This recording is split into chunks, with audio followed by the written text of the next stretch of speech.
रोज सकाळी जेव्हा आपण दरवाजासमोर रांगोळी काढत असतो, तेव्हा आपल्याला नेहमी एक प्रश्न पडतो, तर आज कोणती डिझाईन बनवायची? आज काय मी नवीन असं काहीतरी बनवू, जे की मलाही पाहिल्यावर छान वाटेल आणि दुसऱ्यांनाही पाहिल्यावर छान वाटेल.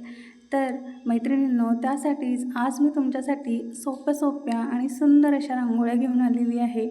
खूप सोप्या अशा रांगोळ्या आहेत. सर्वांनी नक्की व्हिडिओ शेवटपर्यंत पहा आणि नक्कीच तुम्हाला व्हिडिओ आवडेल असाच व्हिडिओ आहे आणि सर्व रांगोळ्या सोप्या आहेत.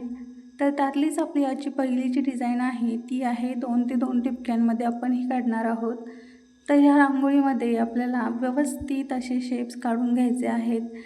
कारण की ह्यामध्ये फक्त शेप्स असे आहेत की सगळे सेमच आले पाहिजे.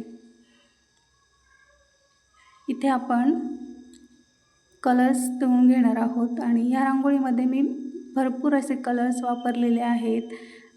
पहिलीच रांगोळी आहे आपली ही आठवड्यातली, तर म्हटलं चला कलरफुल रांगोळी काढूया पहिली.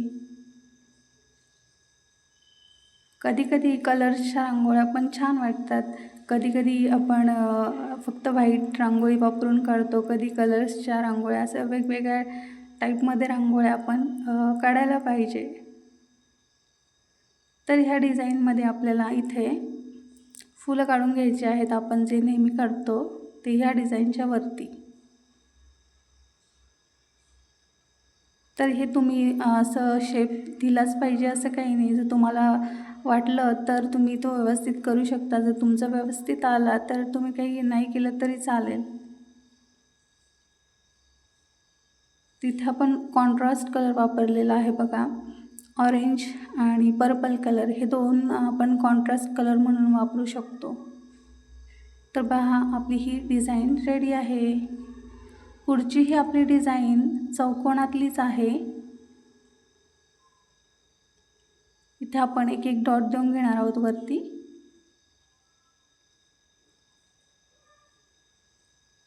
इथे आपण एक वेगळ्या प्रकारचा कलर वापरणार आहोत. पोपटी कलर वापरते मी आणि इथे आपण तसंच त्याला बॉर्डर करून घेणार आहोत त्याच कलरने. ही रांगोळी आपण बहुतेकदा पाहिलेली असेल. फक्त यामध्ये मी चेंज हे केलेलं आहे की इथे आपण फक्त पोपटी कलर वापरलेला आहे आणि हे आपण नेहमीच बनवतो तशीच डिझाईन बनवायची आहे.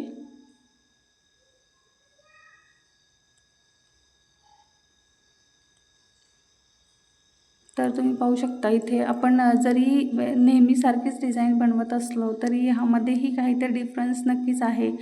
तर असे बरेच जण बोलतात की सिमिलर रांगोळ्या असतात, पण असं काही नसतं. तुम्हाला तसं वाटतं पाहताना, पण मी त्याच्यामध्ये भरपूर चेंजेस करत असते आणि मोस्टली जे लोक कमेंट करतात सिमिलर रांगोळ्या आहेत, ते लोक फक्त माझे शॉर्ट्स व्हिडिओज पाहतात आणि शॉर्ट्स व्हिडिओमध्ये तर मी एवढ्या काही अवघड रांगोळ्या टाकत नाही किंवा मग जास्त वेगवेगळ्या प्रकारच्या रांगोळ्या टाकत नाही. ज्या तुम्हाला माहीत असतील, ज्या सर्वांना माहीत असतील ना, त्याच टाईपमधल्या डिझाईन शॉर्ट्समध्ये असतात. तर तुम्ही लाँग व्हिडिओज पण चेक करत जा, मग तुम्हाला कळेल की किती डिफरन्स असतो प्रत्येक डिझाईनमध्ये आणि प्रत्येक रांगोळीमध्ये. तर तुम्ही पाहू शकता आपली ही सेकंड डिझाईन रेडी आहे. आपली ही पुढची जी डिझाईन आहे ती 3 ते 2 ठिपक्यांमध्ये आपण बनवणार आहोत. इथे आपण ना एक फूल बनवणार आहोत, जे आपण नेहमीच बनवत असतो प्रत्येक रांगोळ्यांमध्ये. मे बी तुम्ही ही रांगोळी पाहिलेली असेल आणि खूप सुंदर अशी डिझाईन आहे. ही डेली यूजसाठी छान आहे. आजच्या रांगोळीमध्ये मी भरपूर सारे असे कलर्स यूज केलेले आहेत. ज्यांना पाहायला आवडतं कलर्सच्या रांगोळ्या त्यांच्यासाठी. इथे आपण अशा लाईन्स मारून घेणार आहोत आणि वरती डॉट्स देणार आहोत त्याच्या.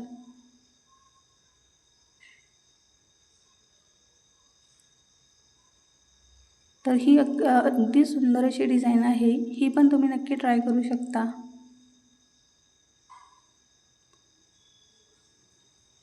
इथे पानं आपण कलरचे पण करू शकतो आपण. ज्यांना वाटेल त्यांनी तसं करा. इथे बघा आपण ही डिझाईन अशा पद्धतीने बनवू शकतो. ज्यांना पेननी किंवा स्टिकनी अशी डिझाईन बनवायला येत नाही त्यांनी अशा पद्धतीने बनवायची. जेव्हा तुम्हाला पूर्ण हातानेच रांगोळी काढायची असते, कुठलेच टूल्स यूज करायचे नसतील ना, तेव्हा मग अशा प्रकारे रांगोळी तुम्हाला काढावी लागते. तसे आज मी काही टूल्स वगैरे काहीच वापरलेले नाही आहेत. बघा छोटीशी आणि क्यूट अशी डिझाईन आपली रेडी आहे. आपली पुढची जी डिझाईन आहे ती पण 3 ते 2 ठिपक्यांमध्येच आहे. इथे पण आपण सेम फूल बनवणार आहोत, जे आधीच्या रांगोळीमध्ये बनवलेलं आहे तसंच. इथे खूप कमी जागा होती, म्हणजे कमी जागेमध्ये ही रांगोळी मी काढली आहे. पण जेव्हा आपण ही मोठ्या स्पेसमध्ये काढू ना ही डिझाईन, तर खूप सुंदर दिसेल ही डिझाईन.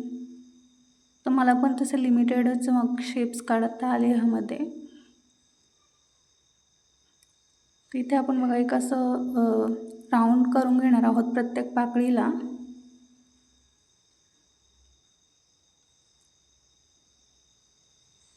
अशा पद्धतीने इथे आपण असं एक फूल बनवणार आहोत सगळ्या साईडने.